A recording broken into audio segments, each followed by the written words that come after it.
श्री कृष्णाय वासुदेवाय देवकी नंदनाय च नंदगोपकुमाराय गोविंदाय नमो नमः।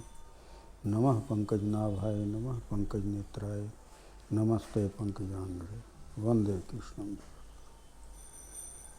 और गीता गोरस में आज हम अध्यात्म क्या है, अधिदैव क्या है और ईश्वर क्या है, ईश्वर कहाँ रहता है, इस विषय पर बात करेंगे। अध्यात्म का मतलब क्या है? अध्यात्म क्या है? अध्य जोड़ आत्मा, अध्यात्म। इसका मतलब क्या है? अध्य यानी छुपा हुआ, अध्य यानी छुपा हुआ। आत्मा वो कहाँ है? तो अब इसमें अध्य यानी छुपा हुआ वो आत्मा, अध्यात्म। तो जब हम अध्यात्म में जाएंगे तो हमें ये समझ में आएगा कि हम क्या हैं और गुरु क्या हैं और ईश्वर क्या हैं। अध्यात्म का मतलब ये नहीं होता है कि जैसे आदमी आध्यात्मिक है, तिलक लगाएगा तभी आध्यात्मिक कहलाएगा, या बाल बढ़ाएगा तभी आध्यात्मिक कहलाएगा, माला वाला पहनेगा तभी आध्यात्मिक कहलाएगा। नहीं, अध्यात्म अंतर से जागृत होता है और अंतर से अध्यात्म विस्तृत होता है। आध्यात्मिक व्यक्ति सदा ईश्वरीय चेतना में ही रहता है, क्योंकि वो सत्य के साथ है। और अध्यात्म में आने के बाद पता चलता है कि ईश्वर क्या है, ईश्वर कहाँ रहता है। जो भी कर्म आदमी करता है वो एक यज्ञ है, उस अनुसार से आदमी का कर्म बनता है। अब वो छुपा हुआ अध्यात्म में जब हम जाएंगे तब पता चलेगा कि ईश्वर की लीला क्या है, ईश्वर क्या करता है। जैसे अर्जुन ने कृष्ण से पूछा कि आप बार बार ये कहते हैं कि सर्वभावेन उस ईश्वर के शरण में जाओ, वो ईश्वर कहाँ रहता है? तो अर्जुन को कृष्ण ने बतलाया, ईश्वरः सर्वभूतानां हृदय देशे तिष्ठति अर्जुन। वो ईश्वर सभी जीने मरने वाले ईश्वर सब जीने मरने वाले प्राणियों के हृदय के अंदर वास करता है। यावन मात्र ब्रह्मा तक जीवन जीने मरने वाले प्राणी माने गए हैं, तो ईश्वर उसके हृदय में वास करता है। गीता में कहा गया है कि एक ही आत्मा का विस्तार पूरे ब्रह्मांड में अवस्थित है, तो उसका अंश है सब। तो ईश्वर सबके हृदय में है, चारों तरफ से घिरे हुए। ईश्वर में ही मनुष्य है, तो पाता क्यों नहीं, मिलता क्यों नहीं, आखिर वो तो मनुष्य ईश्वर की माया में भ्रमण करता है। ये पृथ्वी में ये माया है, इसमें माया में भ्रमण करता है, सब जानता है, पढ़ता है, लेकिन उसको ये ज्ञान नहीं होता है कि हम कौन हैं। जब इसके अंतर में जाएगा तो उसे पता चलेगा कि हाँ, हम कौन हैं। इसके लिए बढ़िया गुरु मिलना चाहिए, वो गुरु जो खुद पार है। जैसे एक नदी है, उस नदी में अनजान रास्ता है, हमको इस पार से उस पार जाना है, तो गुरु कौन है? गुरु वो है जो उस नदी में खुद चल कर करके और रास्ता देख कर करके उस पार जा कर के बैठा हुआ है। अगर हम उसके शरण में जाएंगे, उससे पूछेंगे, तो वो बतलाएगा कि इस तरह से, इस तरीक़ा से इस नदी को पार किया जा सकता है, तुम इस तरह से ऐसे ऐसे आओ, क्योंकि मैं भी इसी रास्ते से आया हूँ, और वो आपको पार करा देता है। वैसा गुरु अगर मिल जाए तब ये ज्ञान मिलेगा कि अध्यात्म क्या है। अध्य यानी छुपा हुआ, आत्मा बने आत्मा। जब हम आध्यात्मिक व्यक्ति हो जाएंगे, अध्यात्म में जाएंगे, पुस्तक पढ़ने से नहीं होगा, मनन करने से होगा। आजकल सबके घर में रामायण है, सबके घर में ये क्या बोलते हैं भागवत है, सबके घर में गीता है, लेकिन वो रखने की वस्तु है, शोभा की वस्तु बन गई है आजकल। तो शोभा की वस्तु नहीं, उसे मनन करना चाहिए, उसको पढ़ना चाहिए, उसे मनन करना चाहिए। अहो फोटो नहीं आवत तब होता, मनन करना चाहिए और उसमें चिंतन करना चाहिए कि ये पुस्तक आखिर क्या कह रहा है। जब चिंतन कीजिएगा तो उसमें तरह तरह का गोरस निकलेगा, ज्ञान मिलेगा। अब है ईश्वर सबके हृदय में है, सब जानता है कि ईश्वर हृदय में है, सब प्रवचन सुनता है, सबकी ऋषियों की वाणी सुनता है, सब कुछ जान लेता है, लेकिन फिर भी वो भ्रमित रहता है कि ईश्वर कहाँ है। मंदिर जाता है, इधर जाता है, उधर जाता है, जबकि गीता में भगवान श्री कृष्ण ने कहा है मन मना भव मद भक्तो, यानी मन ही से मुझको प्रणाम कर, मन ही से मुझको मान और मन ही से मुझको ज्ञात कर, मैं तुम्हें उपलब्ध होऊंगा। तो जब ईश्वर ये बात कहते हैं तो वो उपलब्ध है, तो यही अध्यात्म है। तो जब अध्यात्म के अंदर जाएंगे तो ईश्वर के विषय में पता चलेगा। ईश्वर ही सब कुछ करता धरता है, बिना कर्म का मनुष्य रह नहीं सकता। रात्रि में शयन करने जाता है वो भी कर्म है, उठता है वो भी कर्म है, नित्य क्रिया कर्म करता है वो भी कर्म है, जो कुछ भी करता है वो कर्म है। उसे यज्ञ के रूप में ढालना ही अध्यात्म है कि जो कुछ भी मैं करता हूँ वो सब ईश्वर के लिए करता हूँ। तो इससे क्या हो जाती है, निष्क्रिय भक्ति होती है भगवान की, निर्मल बुद्धि से और निर्मल चित्त से भक्ति होती है और वो भक्ति सर्वोपरि होती है। अब रहा बात कि भगवान को अर्जुन सब कुछ बतला देते हैं कि मैं कहाँ रहता हूँ, मैं क्या करता हूँ। जैसे भगवान ने उनको बतलाया कि एक मैं तुम्हारे ही लिए हूँ और मैं तुम्हारे साथ हूँ। अध्यात्म में जब गुरु से ज्ञान मिल जाएगा तब पता चलेगा कि हाँ हम क्या हैं, गुरु क्या हैं, ईश्वर क्या है। और इसमें यही चीज़ गीता भी बतलाता है। जब अर्जुन भगवान से पूछते हैं कि जब भगवान कहते हैं कि मैं ये सूर्य जो तप रहा है उसमें मेरा ही तेज है, आकाश में जो तेज है वो मेरा ही तेज है, धारा मेरे ही अध्याय से बहती है, मैं ही सब कुछ हूँ। तो अर्जुन को भ्रम होता है। अर्जुन पूछता है कि आप तो मेरे समकालीन हैं, आप ईश्वर कैसे हैं। तो अर्जुन को 11वां अध्याय में परमात्मा ने अपना विराट रूप दिखाया। जब अपना विराट रूप परमात्मा दिखाते हैं तो अर्जुन डर जाते हैं। डरने के बाद अर्जुन को समझ में आता है कि हाँ ये ही परमात्मा है।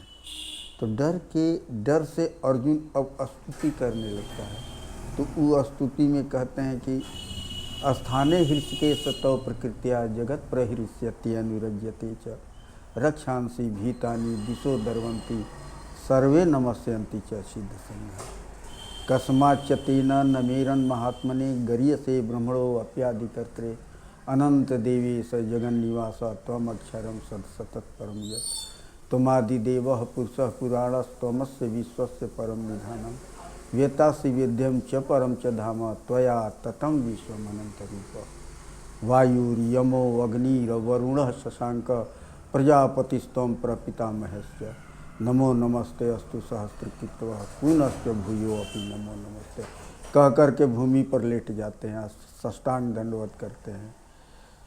फिर उठ के कहते हैं कि नमः पुरस्ताद अथ पृष्ठतस्ते नमो अस्तु ते सर्वता एव सर्व त्वमेव माता चित्ता तमेव बंधुश्च सखा तमेव विद्या द्रविणम तमेव सर्वम मम देव। इसका मतलब कि अर्जुन को ये समझ में आ जाता है कि हाँ ये क्या है, ये परमात्मा है।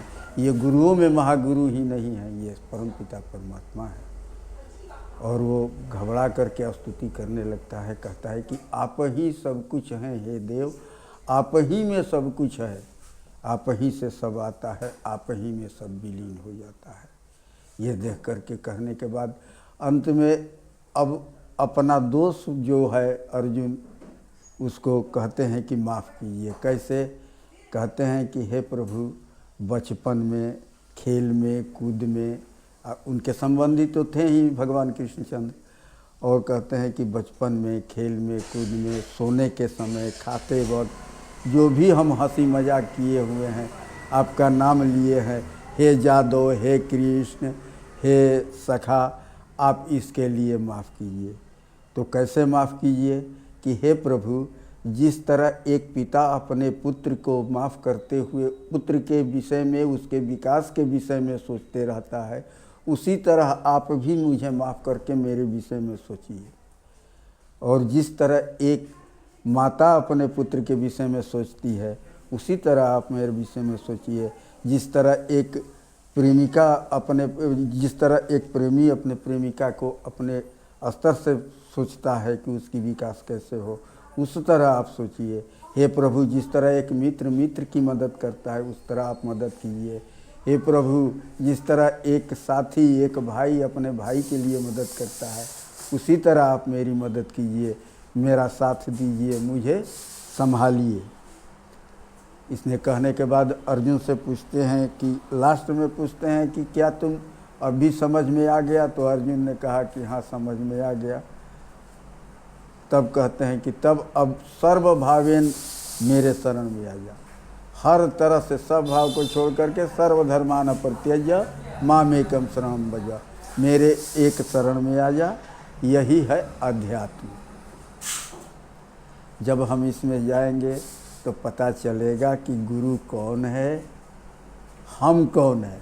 हम, इसमें अहमता आती है, मैं ये करता हूँ, मैं वो करता हूँ, मैं ये कर रहा हूँ, वो मैं कौन है, इसके विषय में पता चल जाता है। तो उस आदमी का अहम खत्म हो जाता है।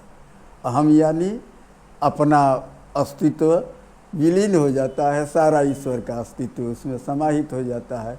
यही है अध्यात्म और यही है ईश्वर। ईश्वर कहाँ है? सबके हृदय में वास किया हुआ है।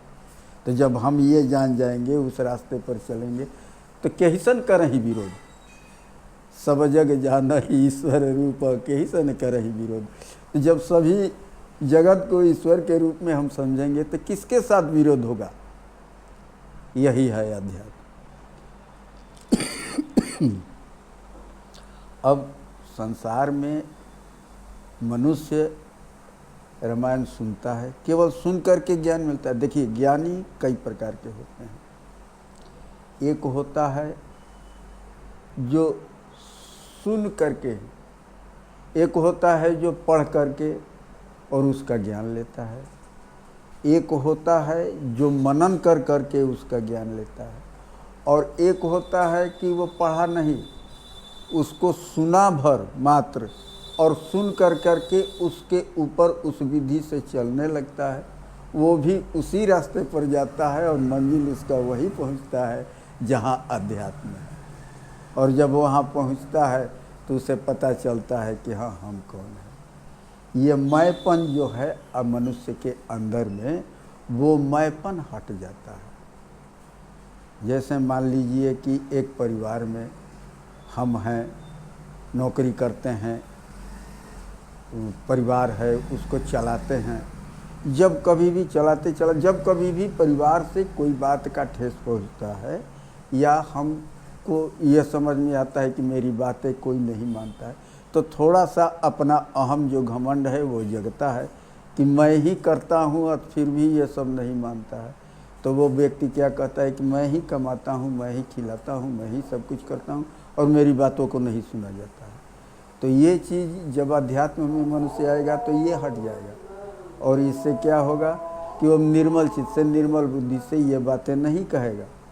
वो सब परमात्मा है, सब परमात्मा चलाते हैं, तो सब कर्म पर ही आश्रित होता है। तो जब कर्म हमारा निर्मल होगा मन से, तो कर्म निर्मल होगा, चित्त निर्मल होगा, सब काम विशेष रूप से सफल होगा। यही अध्यात्म है।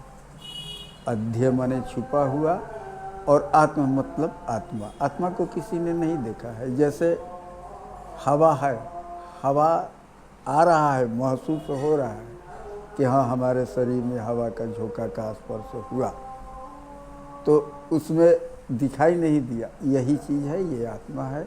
जब हम इसमें आते हैं तो पता चलता है कि हाँ हम कौन हैं, और हमारा गुरु जो ये बतलाया है कि तुम कौन हो, तो वो कौन है और ईश्वर क्या है। जब इतना समझ में आता है तो ये गूंगा का गूढ़ हो जाता है।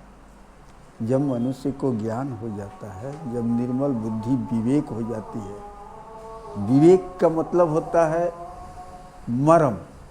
जैसे हनुमान जी जब सुरसा के मुख में जा करके और बाहर आते हैं तो क्या कहते हैं, वहाँ तुलसी बाबा क्या कहते हैं कि मांगी विदा तहाँ सिरू नावा। देखिए हनुमान जी बहुत ज्ञानी व्यक्ति हैं।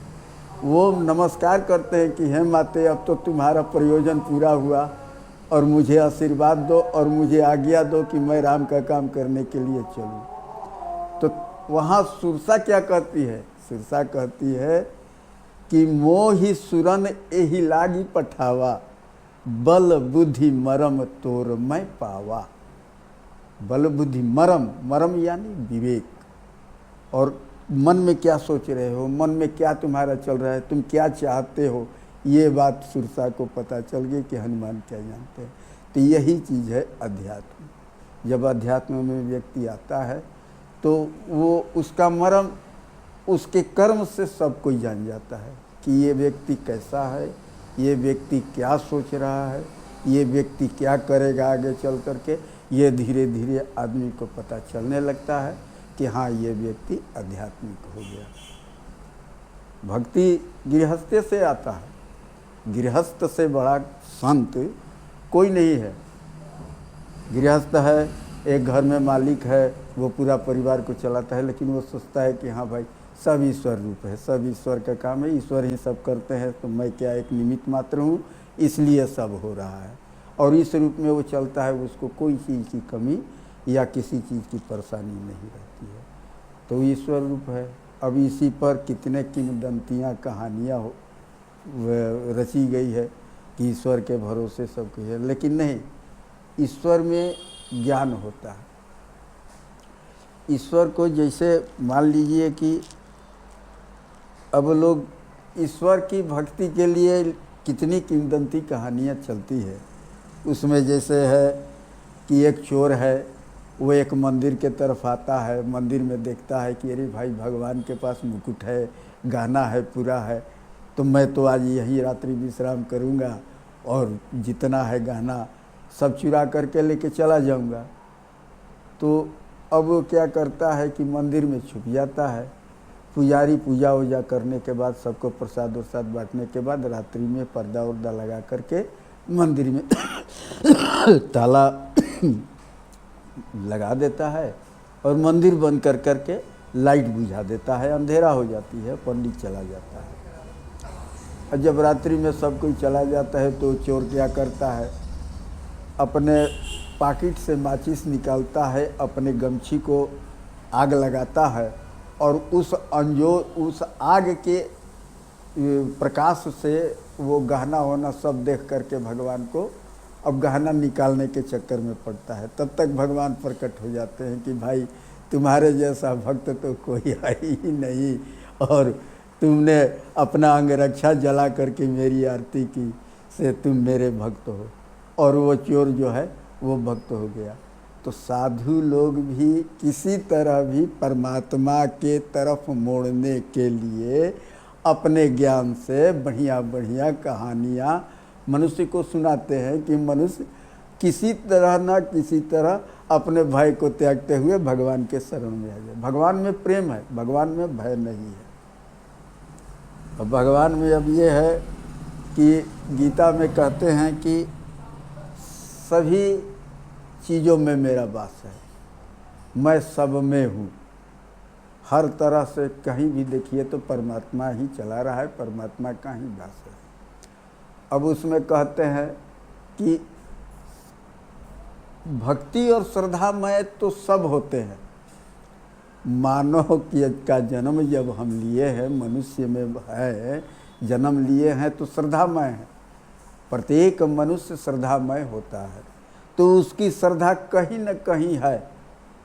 तो श्रद्धा जब है तो जैसे मान लीजिए कि कोई पितरों को पूजता है, कोई भूतों को पूजता है, कोई ईश्वर को पूजता है। तो ईश्वर को पूजता है वो सनातन है, उसका धर्म है, ईश्वर को पूजता है तो ईश्वर उसके साथ है। वो कहते हैं कि नहीं, जैसे कोई किसी भी देवी देवता की पूजा मनुष्य करता है, उस नाम के देवी देवता कहीं है ही नहीं,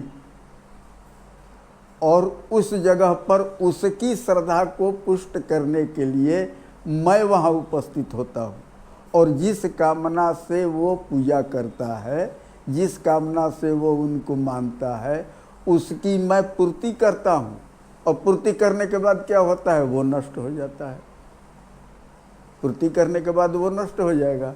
नष्ट होने के बाद फिर उसका फल आता है। जैसे कर्म का कोई भी कर्म कीजिएगा तो कर्म का फल है। जैसे बिस्तर लगाएं तो बिस्तर का कर्म का फल है कि आप शयन करेंगे। शयन करेंगे तो उसका भी कर्म का फल है कि आप सुबह में उठेंगे। उठेंगे तो फिर वो कर्म करेंगे, वो कर्म का फल है कि नित्य क्रिया कर्म करेंगे। नित्य क्रिया कर्म कर लिए तो उसका फल होगा कि स्नान करेंगे। स्नान करने के बाद वो एक फल होगा कि आप परमात्मा के ध्यान में आएंगे। परमात्मा के ध्यान करने के बाद फिर उस कर्म के बाद भोजन है। तो सर्व कर्म का फल है, कर्म का फल है, कर्म का फल है। इससे उपराम होता है, आदमी करते जाता है, नहीं सब ईश्वर है, ईश्वर ही सब कुछ करता है, ईश्वर ही करता धरता है। तो उसमें वो निश्चिंत हो जाता है, उसमें अहम नहीं रहता है, उसका मैंपन जो है वो एकदम गिर जाता है। वो मुस्काता है। कोई भी काम कहता है आदमी कि आप ये गाना है ना कि केवल कन्हैया ही करता है, मैं कुछ नहीं करता हूँ, वही चीज़ है। जब भक्त हो जाता है आदमी तो यही कहता है। लेकिन मनुष्य को जब गीता का ज्ञान आता है तब वो भी समझता है कि हाँ, कृष्ण ने क्या कहा, कृष्ण स्वयं हमारा मदद कर रहे हैं। अर्जुन एक पात्र है, अर्जुन एक पात्र है। अगर अर्जुन के लिए ही परमात्मा ने अपने मुख से गीता कहा था तो उसके बाद तो अर्जुन का काल खत्म हो गया, तो गीता को तो मतलब ज्ञान को खत्म हो जाना नहीं। अर्जुन एक पात्र है, गीता सबके लिए है, मानव मात्र के लिए ही गीता है। और गीता पढ़ने के बाद गीता इतना बढ़िया गुरु और गोरस है कि वो अनेक प्रकार का ज्ञान देता है। एक जो अनपढ़ गंवार है वो गीता सुनने मात्र से उस पर चलने लगता है तो वो भी ज्ञानी हो जाता है। परमात्मा स्वयं उसका मदद करने लगते हैं। गीता में ही परमात्मा वास करते हैं, क्योंकि उनकी मुख से निकली हुई ये वाणी है। तो उससे क्या होता है कि परमात्मा के विषय में जानकारी मिल गई, ये अध्यात्म है। तो जो व्यक्ति समझ जाता है कि परमात्मा ही सब कुछ है, तो अब वो क्या करता है कि वो अस्थिर हो जाता है। ज्ञान देखिए, ज्ञानी दो प्रकार के हो जाते हैं। एक ज्ञानी हो जाता है, वो योगी हो जाता है। वो जब योगी हो जाता है तो क्या करता है, सबसे जुड़ाव हो जाता है, सबसे प्रेम करता है। और एक जब महाज्ञानी हो जाता है तो वो क्या करता है, जिस तरह से रावण करता था उस तरह से करने लगता है। अंतर होता है ज्ञान का। ज्ञान जब आएगा तो आप में हर चीज़ का बल आ जाएगा। जब सत्य का बल आ जाएगा तो आप अस्थिर होना चाहिएगा, एकदम अस्थिर हो जाइएगा। परमात्मा का मदद मिलेगा, परमात्मा साथ में रहेगा। और परमात्मा यही कहते हैं कि मेरा छोड़ करके कहीं किसी का अस्तित्व नहीं है। कोई भूत को पूछता है तो वो तो पूछता है, उसको वहाँ उस नाम का कोई चीज़ नहीं है, मैं ही हूँ, मैं उसकी कामना की पूर्ति करता हूँ। अब जब उसका फल मिलता है तो फल भोगने के बाद नष्ट हो जाता है, फिर उसका भी फल मिलता है। तो इस तरह से वो चलता है। लेकिन वहाँ भूत नाम का कोई चीज़ नहीं है, मैं ही हूँ। लेकिन वो नहीं जानता है कि मैं ही हूँ, वो जानता है कि हाँ ये भूत है। तो मरने के बाद वो उसमें मिल जाता है। और एक है कि पितरों की पूजा करता है, तो पितर भी मैं ही हूँ। गृह गृह गृह देवी, गृह गृह गृह देवता, तो मैं ही हूँ सब जगह।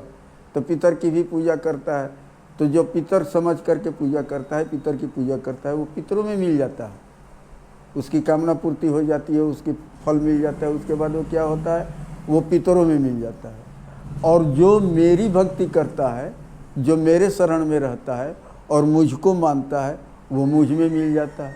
यह सनातन है। तो परमात्मा ही सब कुछ है। परमात्मा को छोड़ करके कहीं कुछ नहीं है। एक ही ब्रह्म है, एक ही ईश्वर है, और उससे बड़ा कोई नहीं है। वही है कृष्णचंद्र आनंद कंद। वो सारे मरे। देखिए, राम जब संसार में आते हैं तो वो मर्यादा पुरुषोत्तम होते हैं, मर्यादा में रहे हैं। और मर्यादा में रहने के अवस्था में उन्होंने कभी ये नहीं कहा कि हम ईश्वर हैं, हम ही सब कुछ करते हैं।